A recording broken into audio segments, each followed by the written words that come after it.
皆さんこんにちは、関野義治です。先週は、コロンビアから25年ぶりに南米を卒業して、そしてパナマに渡りました。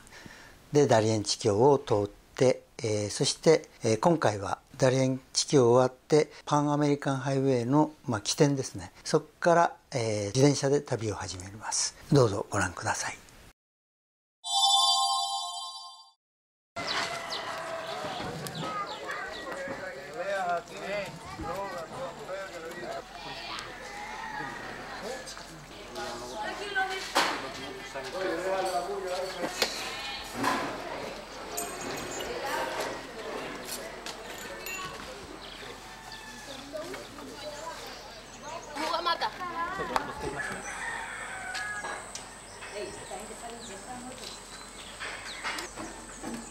お先。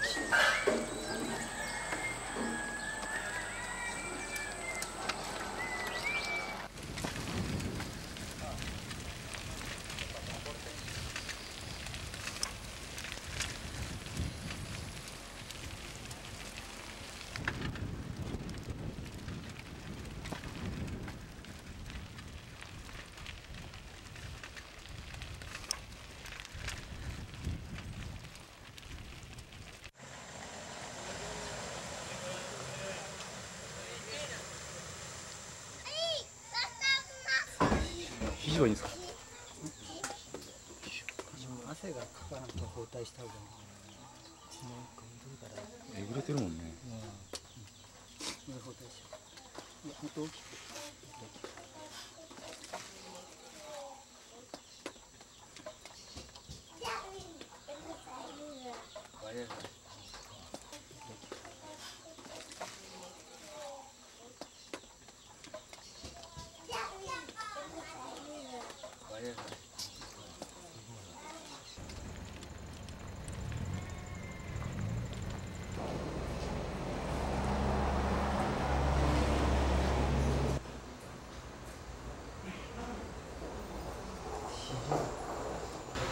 でもあれ運悪かったですよね。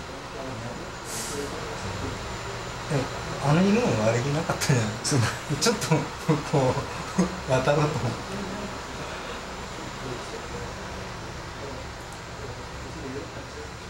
腕よりもだけど腰が心配ですね。ひび入ってそうな感じじゃないですか。打撲だったね。咳したり笑ったりして響く。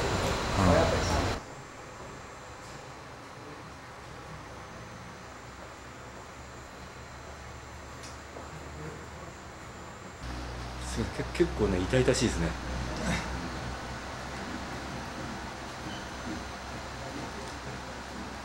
一度にもらって記事パピーかもしれない。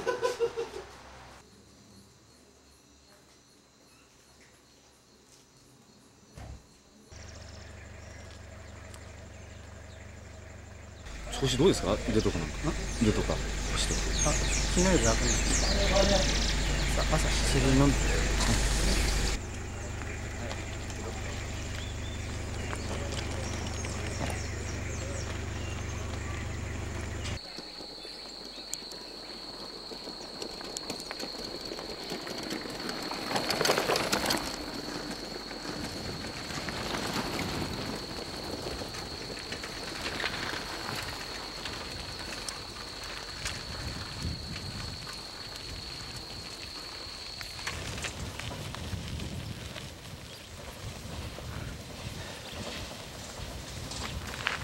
なかなか細なんないですね。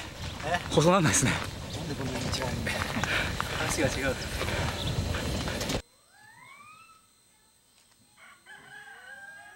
これを3日間走ったけどものすごく暑いじゃないですか。これだけどこれずーっと中米から北米まで続きますよね。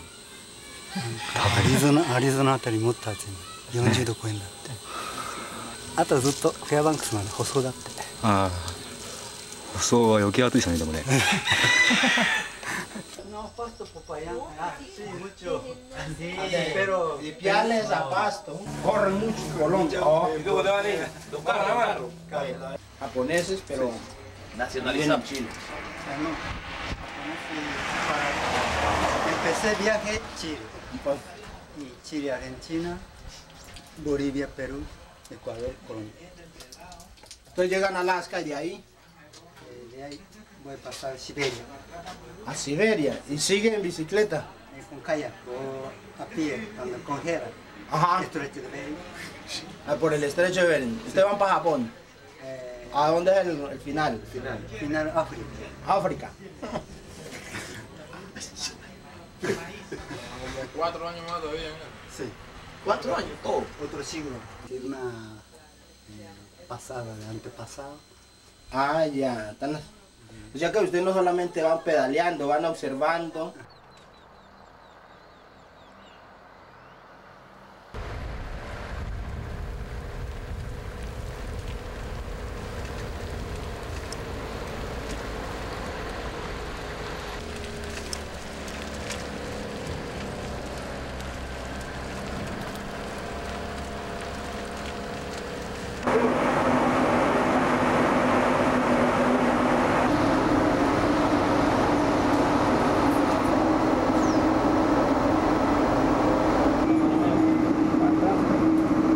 Ya, gracias.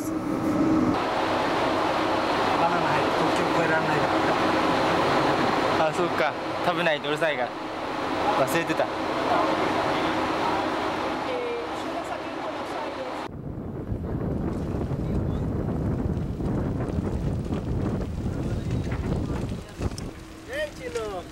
¿Qué tal?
次はどうされたんですか？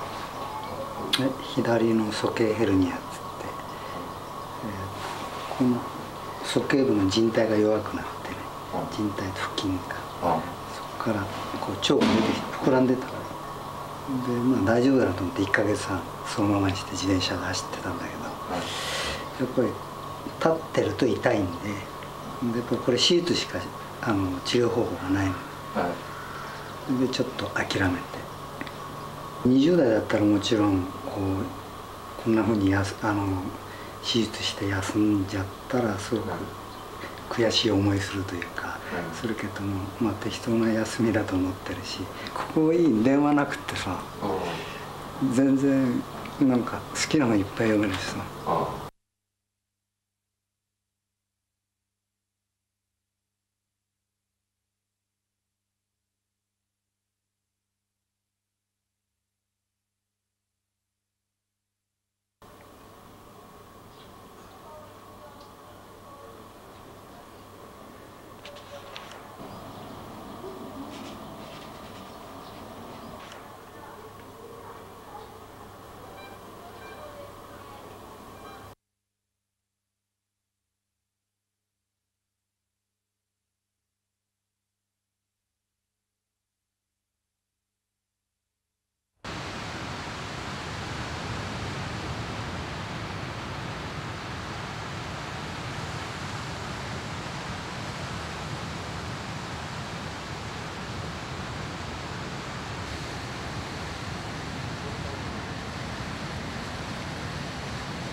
Latihan daw pikin yung mic.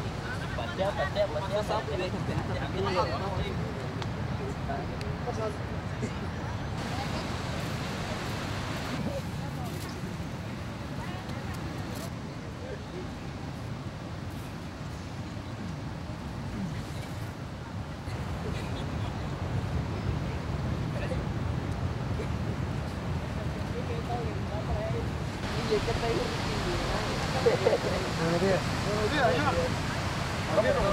¿Cuánto sacó recogido?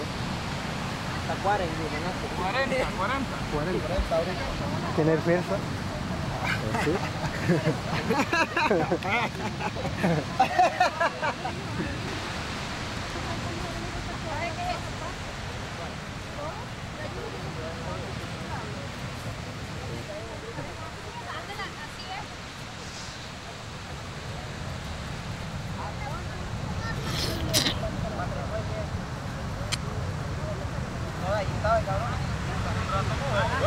もう茹だった卵の黄身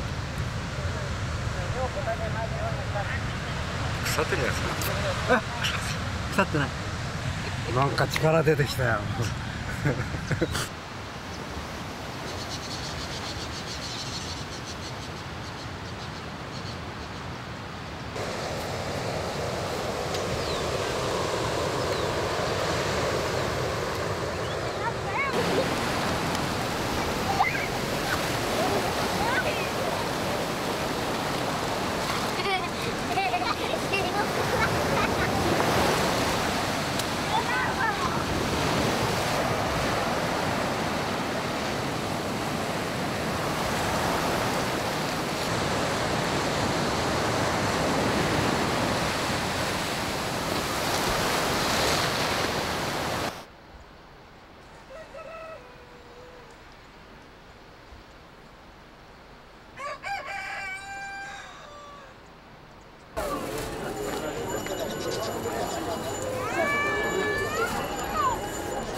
بوابة الطقس ما يجيش تخاطر ¿Regresaron todos juntos tres? Sí, regresó juntos, ya vino otro. Ya vino. فرها بنت خيلتي تشتوي تلاتات نطن تسات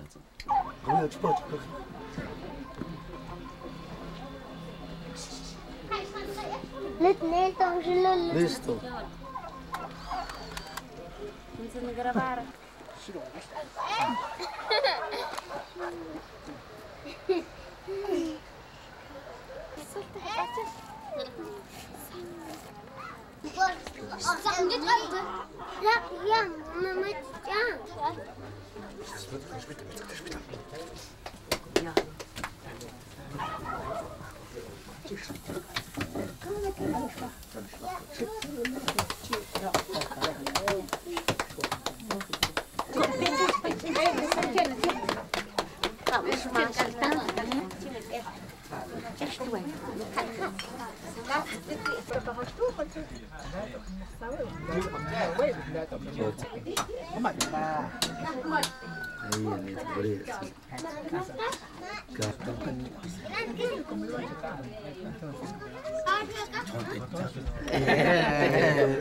No, entero.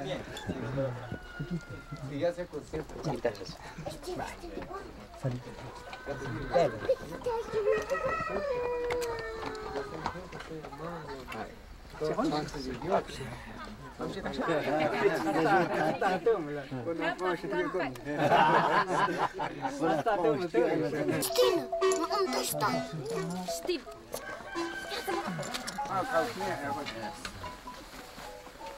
Porco tanto. Como güey.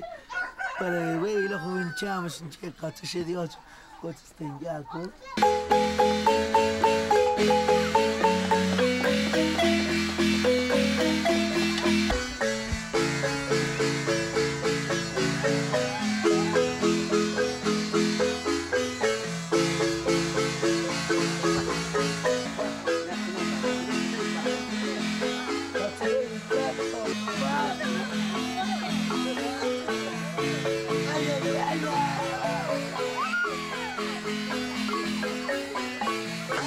Tato!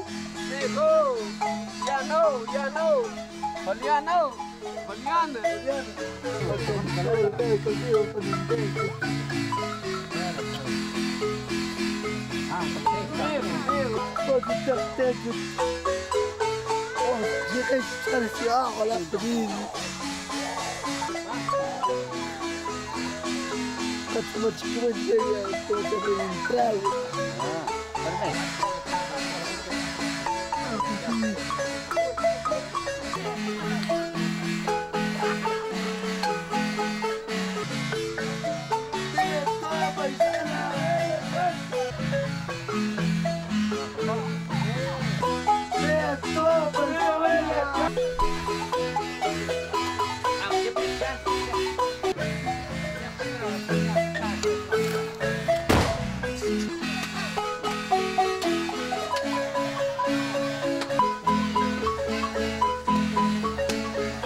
¿La ver ahora? Gracias.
¿Cómo estás sintiendo eso?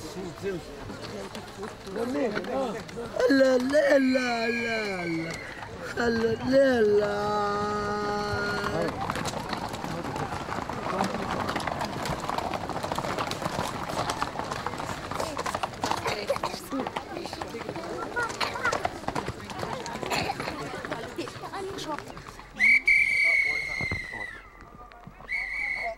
Ok, vamos.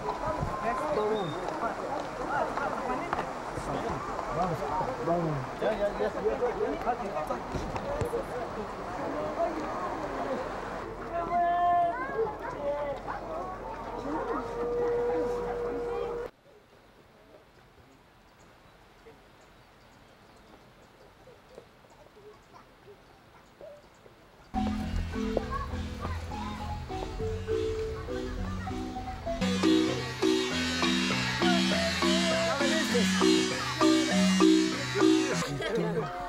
¿Ustedes cuándo van a regresar?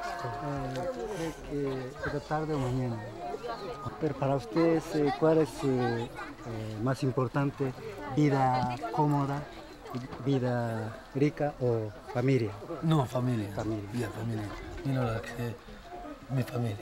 Entonces, cuando trabajas en Estados Unidos, siempre extraña familia. Ya, sí. Oh man, muy triste y todo. I me like my family, my mom, my wife too. When in America, it's good. Muy triste, ¿no? Muy triste. Pero otra vez tiene que ir a Estados Unidos. ¿Cuándo? Next 2 months. Yeah. Next July. In the Florida. Boston, Massachusetts.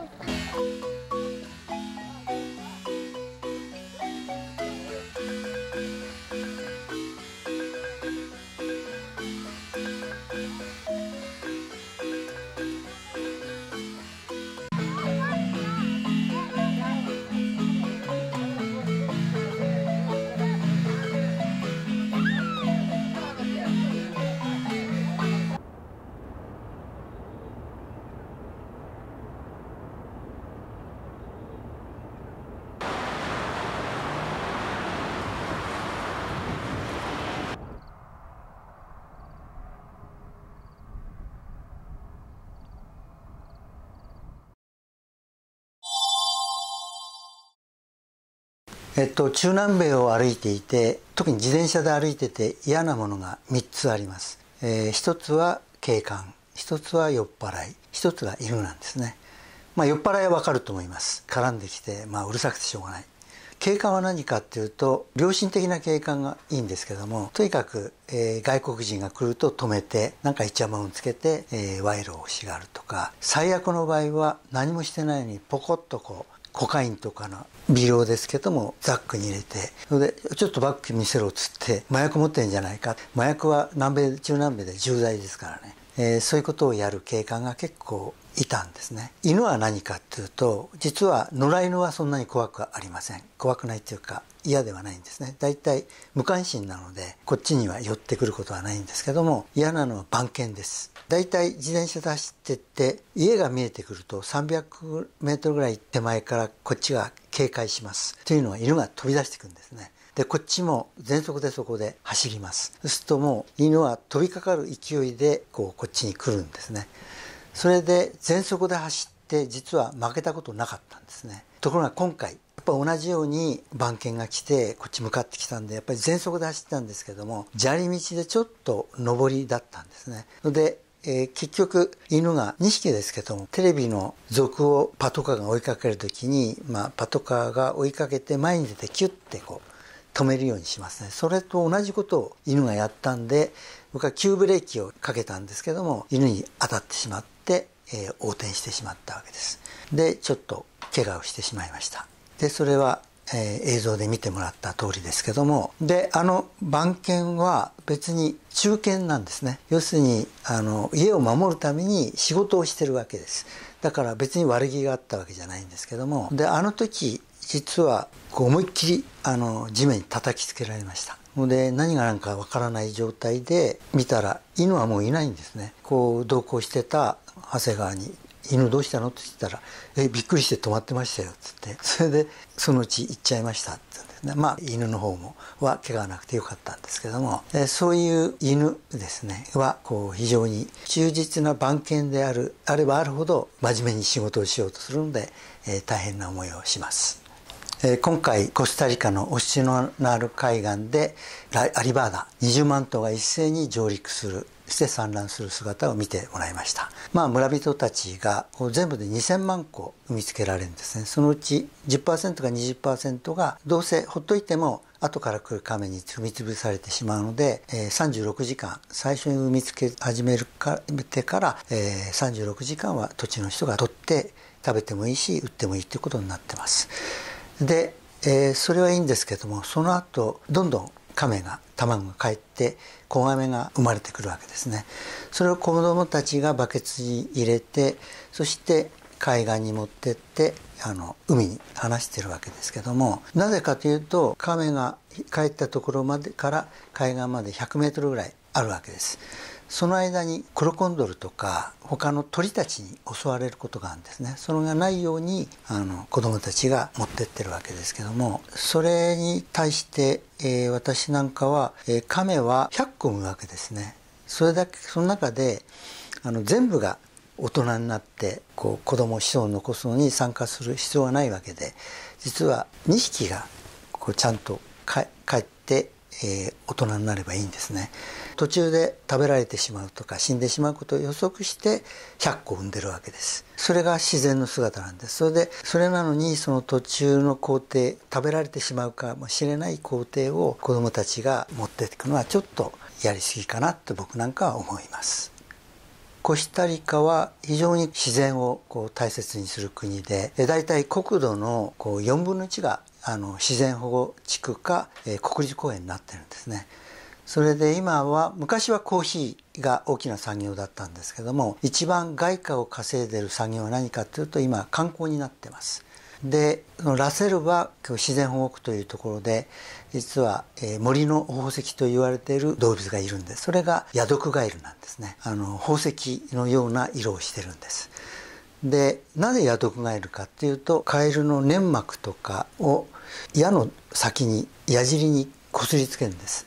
そうすると毒があるので、致死率が高い、そういう毒として使われているんですけども、それを見に行ったんですけども、生態が非常に珍しいんですね。それで、私が一人の研究者がアメリカからやってきていて、ケンタッキー大学の人なんですけども、マウラ・メルペルさんという人なんですけども、大学院生です。その人が研究しているのがストロベリーヤドクガエルというカエルなんですけども、オレンジから赤にかかったヤドクガエルなんですけども、その生態が珍しいっていうのは、実はオスが、地面にある枯れ葉に射精するんですね。要するにメスのカエルに射精するんじゃなくて、地面の葉っぱに射精するんです。それにメスのカエルは卵をその上に4つから6つ産みつけるんですね。そして少し大きくなったら、そのメスガエルが足でその卵を背中に乗っけるんです。そして移動していって、ブロメリアって水をたっぷり含んだ葉っぱがある植物なんです。そこに置いて、そしてオスたちが時々監視に来るんですね。他の動物が来て邪魔しないかとか。そしてカエルが帰るという、そういう非常に、特殊な生態をしています。でその近くにやっぱり同じアメリカ人でホテルのオーナーがいて、アメリカ人がですね、それでエコツーリズムってやってるわけです。でアメリカ人を呼んで、そういうヤドクガエルを見る。でみんなそのヤドクガエル、特にストロベリーヤドクガエルを見に来るんですけども、客によってはストロベリーヤドクガエルって本当に、23センチしかないちっちゃいんですね。もっと大きいヤドクガエルがあって、ブラックグリーンヤドクガエルっていうと大きくてグリーンなんだけど、その中にちょっと黒の山だらが入っている、カエルがあるんで、それを他のとこから輸入してきたんですね。でこれは本当に余計なことなんで、要するに今度はそのブラックグリーンヤドクガエルが、ストロベリーヤドクガエルの場所を侵食しちゃって、ストロベリーヤドクガエルのこの生息域をどんどんなくしてしまったっていう、生態系を変えてしまうっていう、余計なことをしてしまったという例があるんですけども、やっぱり何か動物が絶滅する時にそういうよそのところから違う動物が持ってくるっていうのが非常に絶滅の大きな原因の一つになっていることが多いんですね。今回トドスサントスで競馬があったわけですけども、取材をするために実はどの家族を追いかけるか、どこでも大体家族を見つけるんですね、いい家族を。で結局別の家族もいい家族たくさんいたんですけども、結局家族お父さんのサンチャゴ・ラミレスさんも競馬に参加するというので、あとはもう一つは興味あったのは、ファンっていう人がボストンから5年ぶりに帰ってくるということもあって、その家族に決めたんですね。でファン・ラミレスさんですけども、ボストンでは何をしてたかというと、農場で働いたりあるいは工場で働いたりしてたんですけども、大体彼らの時給が5ドル、大体8時間働くので、だから日給が40ドルなんですね。大体600ドルから800ドルなんですね。でファンさんは毎月そのうちの500ドルを実はガテマラの家族に仕送りしてるんですね。その残ったお金でなんとかやり取りするって、非常に真面目でなんか倹約した生活をボストンではしてるわけです。彼実は密入国してるんですね、アメリカに。もちろん捕まるわけですけども、ところが運よくガテマラ内戦状態だったんですね。で結局、難民特別措置がガテマラ人にとってされていたので、実は働いてもいいことになったわけです。その前は難民特別措置ガテマラ対象じゃなかったので、ほとんど強制送還されてたんですね。運よく、ファンさんは難民特別措置でいたんです。で、だから彼はまたボストンに帰っていくわけですけども、ちょうど私たちがトドサントスいる年に和平合意がなったんですね。ゲリラと政府軍とですね。そうすると自動的にアメリカも難民特別措置を取らない、ガテマラ人に対してはということになるので、アメリカでガテマラ人が働くのは難しくなる、と思います。私たちがトドスサントスという村に行った時は非常にお祭りが行われて平和的な村だったんですけど、実はやっぱり内戦時代は非常に大変な思いをしています。で1978年には近くで106人が政府軍によって虐殺されたりしてるんですけども、この村に反政ゲリラがやってきたのは1980年ですね。農民たちに対して、政府がいかにひどいことをしているかというと、ゲリラたちは村人に唱えて、それに賛同してゲリラに参加する人たちも結構いました。で翌年1981年に初めて政府軍がやってきます。そしてゲリラに近いような連中をどんどん逮捕したりしてるわけですけども、1982年にはもっとひどいことになるんですね。全部焼き討ちです。村を焼いてしまうんですね。そして一部は、難民化してメキシコに逃れた人もいるけども、その焼き払って森に入ろうとしたけども、そのゲリラに攻撃される人たちもいました。というのは1980年初めてゲリラがやってきた時に自分たちの命令に従えないというか、ゲリラについてこなかったので、要するにそれはきっと政府に味方してんだって言って攻撃されたりとか、要するにその一部の人たちは大変なんですね。政府軍には焼き討ちされるし、ゲリラには攻撃されるし、そうひどい目にあったという経緯があります。で、やがてその中でメキシコの、国境を越えるとメキシコなんですよ。難民キャンプにいた人のうちに何人かはやっぱりアメリカに向かいます。でところがその難民特別措置を取られるようになったのは1990年代からなので、その時行った連中は結構捕まって強制送還されてるんですね。その私たちがいる時に政府とゲリラとの和平合意がなったんですけども、実は和平合意がなって内戦が終わっちゃうと、アメリカ政府はガテマラ人に対して難民特別措置を解除しちゃうんですね。でそういうこともあって内戦が続いた方がいいっていう人が結構いるのが驚きでした。それからですね、やっぱり新築ラッシュです。新築改築この村がですね非常に景気がいいんです。でそれは何かというと、その新築している家は全部どっかの息子とか誰かがやっぱりアメリカに働きに行ってる人たちなんです。だからアメリカに誰かが働きに行ってる家と行かない家との格差ができちゃってるんですね。そういう問題が生じてるんですけども、面白いのはトドスサントスでファン・ラメレスとサンチャゴ・フェメレスの家が大盤振る舞いしてましたよね。羊をいっぱい殺して、あれがちょうど家は、難民としてアメリカで働いてた家で成功者なんです。